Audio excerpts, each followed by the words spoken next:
नमस्ते गुरुकुलियंस, मैं हिंदी अध्यापक परमजीत इस वीडियो कालांश में आपका स्वागत करता हूं और आशा करता हूं कि आप सब अपने घर पर सहपरिवार सुरक्षित होंगे, स्वस्थ होंगे और अपनी पढ़ाई को नियमित रूप से जारी रख रहे होंगे। तो प्यारे बच्चों, हमने इससे पहले वाली वीडियो में हमारी जो कविता है श्रेय, उसकी व्याख्या पढ़ी थी।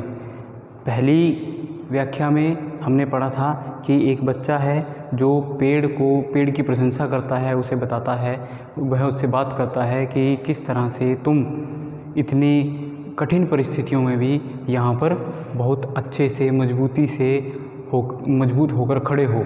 तुम्हारे खड़े होने में मौसम का तुम्हारे ऊपर कोई प्रभाव नहीं है, वर्षा का कोई प्रभाव नहीं है, धूप का, आंधी का, तूफान का, किसी भी तरह का कोई भी प्रभाव तुम पर नहीं पड़ रहा है। तुम बहुत ज़्यादा मजबूत हो, दृढ़ हो।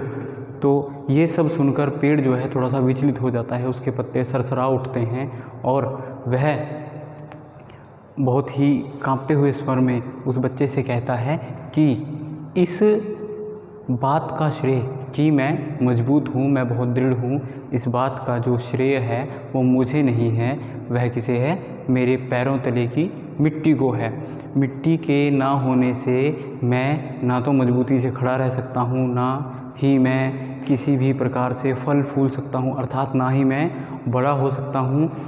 तब वह कहता है कि मैंने चाहे बहुत से मौसम देखे हैं, बहुत वर्षों से मैं खड़ा हूँ, मैं बहुत लंबे समय की जीवन यात्रा करने के बाद आज इस पड़ाव पर पहुँचा हूँ, लेकिन मेरे इस जीवन में जो सबसे महत्वपूर्ण श्रेय है, जो इस मेरे जीवन का जो सबसे महत्वपूर्ण श्रेय है, वो किसे जाता है? मेरे पैरों तले की मिट्टी को, क्योंकि मिट्टी ने ही मुझे इस भूमि से बांध कर रखा है, मेरी जड़ों को अपनी जकड़ में रखा है ताकि मैं मजबूती से खड़ा रह सकूं। कई बार तूफान आए, कई बार बहुत तेज़ आंधी आई, वर्षा आई, जिसके कारण मेरे ऊपर की बहुत सी डालियां जो हैं वह टूट गई, मेरे पत्ते झड़ गए और कभी कभी तो मैं भी भूमि से उखड़कर नीचे गिर पड़ा। लेकिन फिर भी मेरी जड़ों को कहीं ना कहीं मिट्टी ने बहुत ही अच्छे से बांधकर, अर्थात अपनी गोदी में मुझे समेट कर रखा था और आज मैं इस मिट्टी की वजह से ही इस भूमि पर बहुत मजबूती से, दृढ़ता से खड़ा हूँ। मेरे जीवन का यदि श्रेय जाता है तो वह किसे जाता है? किसे? मिट्टी को जाता है। और वह यह भी कहता है कि बहुत से मौसम देखने पर, बहुत सी बारिशें देखने के बाद, आंधी तूफान देखने के बाद मैं उखड़ कर भी गिर गया, मेरी सारी डालियाँ टूट गई, सब पत्ते झड़ गए, मैं ठूंठ हो गया। अर्थात जिस पर कोई भी पत्ता, कोई भी डाली ना हो, सूखा हुआ एक आधा पेड़। लेकिन यह होने पर भी मिट्टी ने मुझे अपने से अलग नहीं किया और मैं आज इस मिट्टी की वजह से ही बहुत मजबूती से खड़ा हूँ। तो इसलिए पेड़ कहता है कि यदि इस सारी बात का श्रेय मैं स्वयं ले लूँ तो मैं एक अच्छा विचार वक्ता, या यूँ कह लो कि मैं एक अच्छा पेड़ नहीं बन पाऊँगा। तब मुझे अपनी जो श्रेय मेरे जीवन का है वो सारा किसे जाएगा? मिट्टी को जाएगा। तो बेटा, आज हम श्रेय कविता का प्रश्न अभ्यास करेंगे, जो हमारे प्रश्नोत्तर हमारी पुस्तक में दिए गए हैं।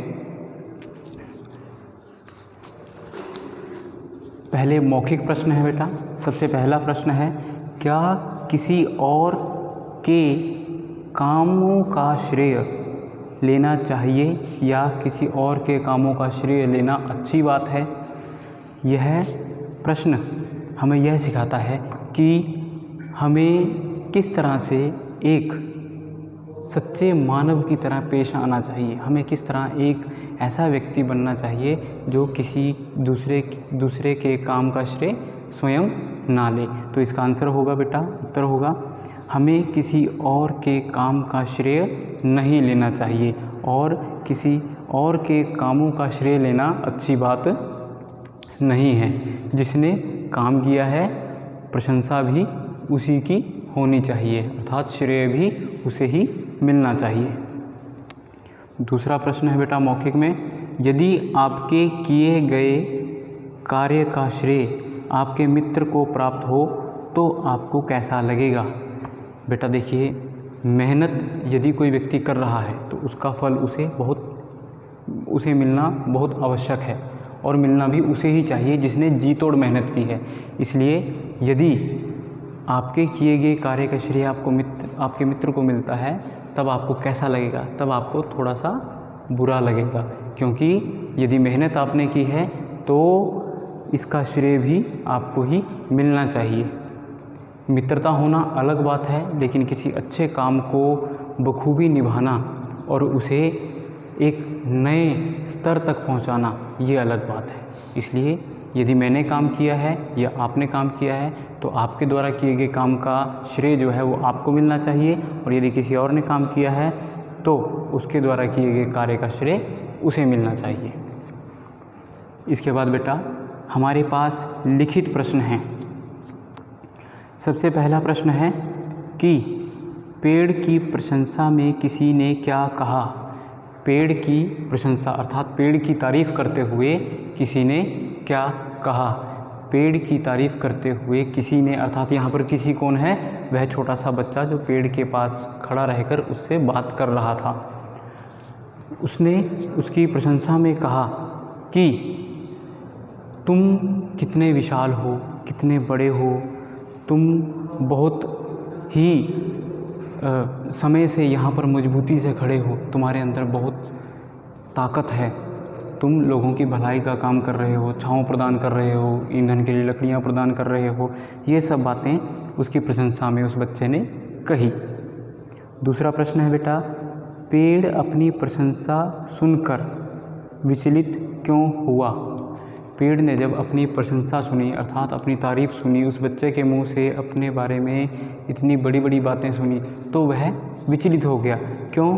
क्योंकि पेड़ यह मानता था कि ये सारी प्रशंसा का जो श्रेय है या ये जो सारी प्रशंसा है मैं उसके काबिल नहीं हूँ, उसके काबिल कौन है? मेरे पैरों तले की मिट्टी है। इसलिए वह विचलित हो गया, और विचलित होने पर पेड़ के ऊपर की सारी पत्तियां जो है वह सरसराकर आवाज़ करने लगी। अर्थात वह आवाज़ करते हुए यह बताना चाहती थी कि यह प्रशंसा के काबिल पेड़ नहीं बल्कि इसके पांव तले की मिट्टी है। प्रश्न नंबर 3 है बेटा, पेड़ ने झूठा श्रेय स्वीकार क्यों नहीं किया? पेड़ ने झूठा श्रेय स्वीकार क्यों नहीं किया? क्योंकि पेड़ यह बखूबी जानता था कि यदि उसके पाँव के तले की मिट्टी ना होती तो वह आज जीवित ना होता, या यूँ कह लें वह आज इस धरती पर फल फूल ना रहा होता। उसके होने का सबसे जो मुख्य कारण है वह क्या है? उसके पाँव तले की मिट्टी है। इसलिए उसने अपनी झूठी तारीफ़ को सुनकर बिल्कुल सही जवाब दिया कि यह श्रेय मुझे नहीं बल्कि मेरे पैरों तले की मिट्टी को मिलना चाहिए। क्यों? क्योंकि मैं इस प्रशंसा के लायक नहीं हूँ। मैं बहुत बार आंधियों में, तूफ़ान में उखड़ा हूँ, मेरी बहुत बार डालियाँ टूट गई हैं, मैं भी ज़मीन पर गिरकर धराशायी हो गया। तब मुझे किसने संभाला है? मुझे किसने दोबारा से उठने की हिम्मत दी है? मेरे पाँव तले की मिट्टी ने।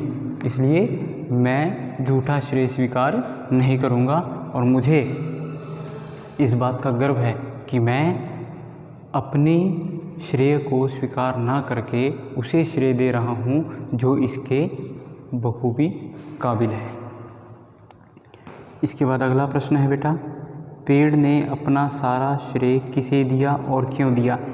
पेड़ ने अपना सारा श्रेय किसे दिया और क्यों दिया? पूरी कविता में हमने इसी बात पर चर्चा की है, सभी प्रश्नों में भी इस बात पर चर्चा हुई है कि पेड़ ने अपना सारा श्रेय मिट्टी को दिया। मिट्टी को इसलिए दिया ताकि वह इसके काबिल है या इसके लायक है। पेड़ मानता है कि कितने ही वर्षों से उसने मुझे अपने पैरों के तले मेरे पैरों को अपनी मुट्ठी में या अपनी गोद में जकड़ कर रखा है। इस मिट्टी के कारण ही आज मैं इतनी मजबूती से इस धरा पर अर्थात इस धरती पर खड़ा हूँ, और मेरे इतने बड़े होने के पीछे यदि कोई कारण है तो वह क्या है? वह मिट्टी है। मिट्टी ने ही मेरे जीवन को आज इस लायक बनाया है कि मैं सबको छाया दे सकूं, ईंधन के लिए लकड़ी प्रदान कर सकूं या अन्य बहुत सी जो सेवाएं हैं, जो मेरे लायक सेवाएं हैं, वह मैं दे सकूं। यदि मिट्टी ना होती तो शायद आज मैं इस धरती पर ना होता। बहुत बार आंधियों के आने से, तूफान के आने से मैं टूटकर भी गिरा हूँ, लेकिन मिट्टी ने कभी मेरा साथ नहीं छोड़ा। हमेशा उसने माता की भांति मुझे अपनी गोदी में संजो कर रखा और आज मैं इस मिट्टी की बदौलत ही इस यहाँ पर खड़ा हूँ। अंतिम प्रश्न है बेटा, इस कविता से कवि हमें क्या संदेश देना चाहते हैं? देखिए बेटा, इस पूरी कविता में पेड़ एक ऐसे अच्छे विचार के साथ प्रस्तुत हुआ है, एक ऐसे मत के साथ प्रस्तुत हुआ है कि कवि ने इस पेड़ के माध्यम से और मिट्टी के माध्यम से हमें यह समझाने की या यह संदेश देने की कोशिश की है कि यदि कोई भी व्यक्ति कोई अच्छा कार्य करता है, कोई महान कार्य करता है, जी तोड़ मेहनत करके किसी स्तर को प्राप्त करता है, अपने कार्य में सफल होता है, तो उसका श्रेय, उसकी सफलता का श्रेय उसे अवश्य मिलना चाहिए। यदि ऐसा नहीं होता तो वह अपने कार्य में की गई मेहनत से कहीं ना कहीं विमुख हो जाएगा या आने वाले कार्य को वह उतनी उत्सुकता के साथ नहीं करेगा जितनी उत्सुकता के साथ उसने यह कार्य किया था। इसलिए कवि हमें यह संदेश देना चाहते हैं कि यदि कोई भी व्यक्ति कोई कार्य करता है तो उसका श्रेय उसे अवश्य मिलना चाहिए। यदि ऐसा नहीं होगा तो वह हतोत्साहित हो जाएगा, अर्थात वह निराशा की ओर मुड़ने लगेगा, जो कि अच्छी बात नहीं है। एक सभ्य और सुसंस्कृत मानव की पहचान यही है कि वह किसी के भी द्वारा की गई मेहनत का श्रेय उसे ही दे, ना कि स्वयं ले ले। तो प्यारे बच्चों, आज इस कविता में हमने प्रश्न अभ्यास किया, इस कविता के व्याख्यान पर पुनः चर्चा की। इस कविता के प्रश्नोत्तरों की जो PDF है वह आपको भेज दी जाएगी। आप उन्हें अपने उत्तर पुस्तिका में लिखेंगे और याद करेंगे। और तब तक के लिए आप स्वस्थ रहें, सुरक्षित रहें। धन्यवाद।